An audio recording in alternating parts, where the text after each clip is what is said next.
इस कहानी को अंत तक सुनिए, क्योंकि यह कहानी आपकी जिंदगी को बदलने वाली है। एक गांव में किसान रहता था जिसका नाम मोहन था, जो हमेशा मस्त रहता था।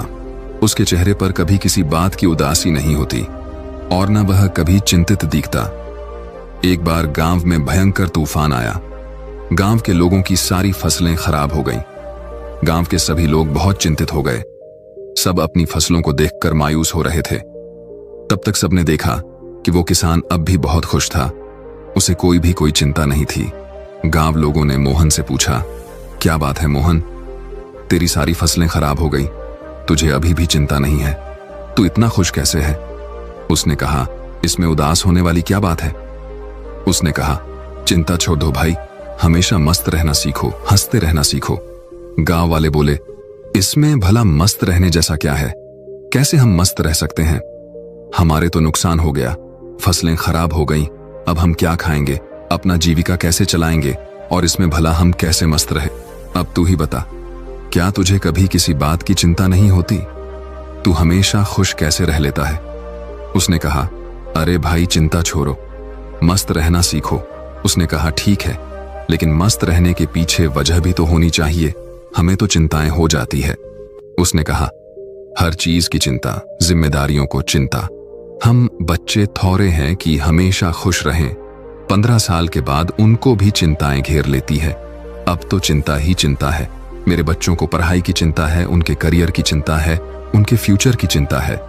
मुझे उन बच्चों की खाना पीना और बाकी सारी घरेलू चीजों की चिंता है। तो भला इंसान को कैसे खुश रहे? उसने कहा, खुश रहना एक कला है और मस्त रहना अपने आप में यह सोच है।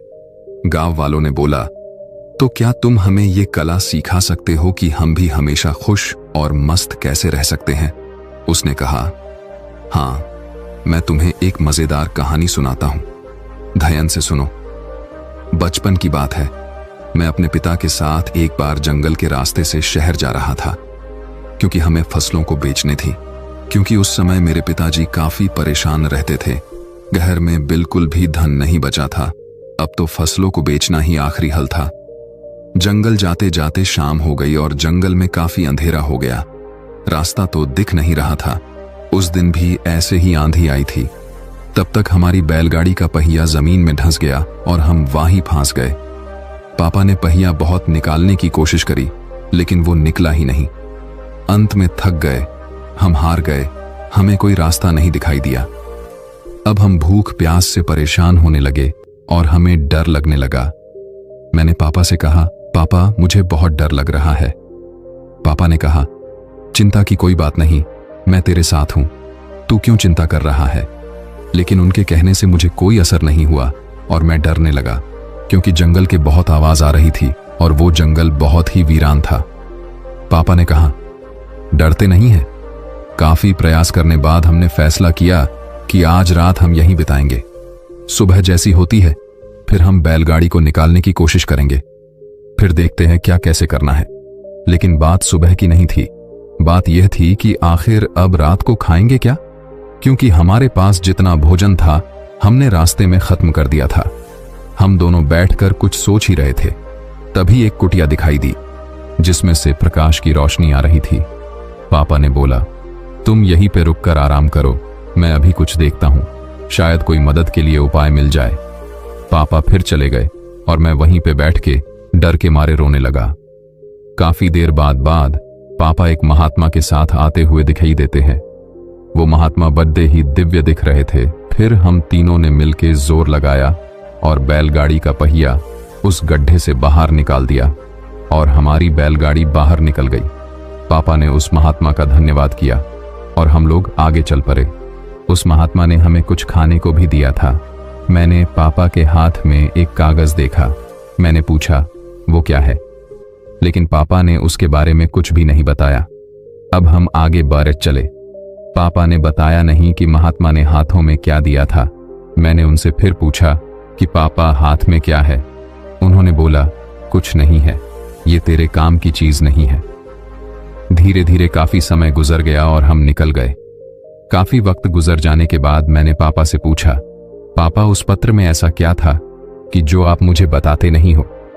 तब पिताजी ने कहा, जब मैं इस दुनिया में नहीं रहूं तो मेरे मरने के बाद तुम उस पर्चे को खोलना, लेकिन एक बात और याद रखना, उस पर लिखी बातों को तुम जीवन भर याद रखना और कभी भी भूलना मत। उसने कहा, ठीक है पापा। अब काफी समय गुजर गया। गांव के लोगों ने मोहन से पूछा, वो सब तो ठीक है, लेकिन हमें चिंता क्यों ना हो? हमें तो चिंता होगी ना, हमारी फसलें खराब हो गई। मोहन ने कहा, क्या तुम फसलों को ठीक कर सकते हो? उसने कहा, नहीं। मोहन ने पूछा, क्या तुम दिन को रात बना सकते हो? उसने कहा, नहीं। उसने पूछा, क्या तुम हवाओं को रोक सकते हो? उन्होंने कहा, नहीं। उसने फिर पूछा, क्या तुम बारिश करवा सकते हो? सबने कहा, नहीं भाई नहीं, हम कुछ नहीं करवा सकते, हम भगवान नहीं है। तो उसने कहा, जब तुम्हारे हाथ में कुछ है ही नहीं तो तुम भला चिंता करके क्या पाओगे? सारे किसान सोच में पड़ गए कि यार बात तो सही कह रहा है, इसमें भला ज्यादा चिंता करके क्या होगा। तब मोहन ने कहा, जब हमारे हाथ में कुछ है नहीं तो फिर हम चिंता कर क्या करेंगे? इसीलिए मस्त रहना सीखो और मस्त रहने की आदत डालो, तभी तुम्हारे जीवन में खुशियां आएंगी। तब सब किसान ने कहा, लेकिन उस पत्र में ऐसा क्या लिखा था? क्या तुमने पिता के जाने के बाद उसे खोलकर नहीं देखा? उसने कहा, हाँ, पिता के मरने के बाद मैं बहुत अनाथ हो गया था, कुछ भी अच्छा नहीं चल रहा था, मुझे कोई रास्ता नहीं दिख रहा था कि अब मैं क्या करूं, क्योंकि उस टाइम मेरे पास कोई रोजगार नहीं था और मुझे ये खेती काम इतने अच्छे से आता नहीं था। तभी मेरे दिमाग में आया कि उस पत्र को मैं खोलकर देखूं कि इसमें ऐसा क्या लिखा है। फिर मैंने जब उस पत्र खोला तो मेरी आंखें खुली की खुली रह गईं। सबने पूछा, ऐसा क्या था उस पर्चे में, हमें भी बताओ। किसान ने कहा, उस पत्र में लिखा था कि ये वक्त भी गुजर जाएगा। मुझे इसका मतलब समझ में नहीं आया और उसका मतलब जानने के लिए मैं उस महात्मा के पास गया तो महात्मा ने बताया, ये समय भी गुजर जाएगा। मैंने कहा, ये तो ठीक है, आप तो वही बता रहे हैं जो इस पर्चे पर लिखा है, लेकिन इसका मतलब क्या है? महात्मा ने फिर कहा, यह समय गुजर जाएगा। अब मुझे गुस्सा आया, मैंने फिर से पूछा है, ये क्या मजाक है? मैं इसका मतलब पूछ रहा हूं और आप इस पर लिखी बातों को बार बार मुझे सुना रहे हैं। तब महात्मा ने कहा, तुम अभी परेशान हो, उदास हो, तुम्हें नहीं पता कि यह वक्त है और वक्त गुजर जाता है। ये हालात ऐसे ही नहीं रहेंगे, कुछ समय बाद सब ठीक हो जाएगा, सब कुछ बदल जाएगा और ये परेशानियों के बादल छंट जाएंगे। इसीलिए इस बातों को याद रखो, ये वक्त गुजर जाएगा, वक्त कभी नहीं रुकता, अच्छा बुरा जैसा भी हो वक्त गुजर जाता है। तुमको चिंता करने की कोई आवश्यकता नहीं है, तुम बस खुद को देखो, अपने हाथ को देखो और बस मेहनत करते रहो। धीरे धीरे वक्त जैसा भी हो, समय बदल जाता है। गौर से देखो, तुम्हारे हाथ में कुछ भी नहीं, तुम बेमतलब में फालतू की चिंताएं कर रहे हो, फालतू की मुश्किलों को और बड़ा बना रहे हो जो किसी भी तरह से हल नहीं होने वाली। वक्त अपने आप गुजर जाता है, इसीलिए जो तुम्हारे हाथ में है ही नहीं उससे भला चिंता करके क्या मिलने वाला है। इंसान को चाहिए कि वो सब्र रखें हर वक्त में, हर परिस्थिति में, क्योंकि जिसके पास सब्र नहीं वो कभी भी चैन से जीवन जी ही नहीं सकता। चैन से जीवन जीने के लिए इंसान के अंदर सब्र का होना जरूरी है और सब्र तभी आता है जब इंसान इस बात को याद रखेगा कि वक्त गुजर जाएगा। तब से मेरी जिंदगी बदल गई और मैं इस बातों को जीवन भर के लिए याद करके रख लिया। अब जो कुछ भी होता है मैं चिंता नहीं करता, बस मेहनत करता रहता हूं, कोशिश करता हूं चीजों को ठीक कर सको। लेकिन जो मेरे हाथ में है ही नहीं मैं उसको चिंता करके भला क्या करूं। इसीलिए मैं अब मस्त रहता हूं और लोगों से यही कहता हूं कि मस्त रहो, ज्यादा चिंता मत करो और ज्यादा सोचो मत।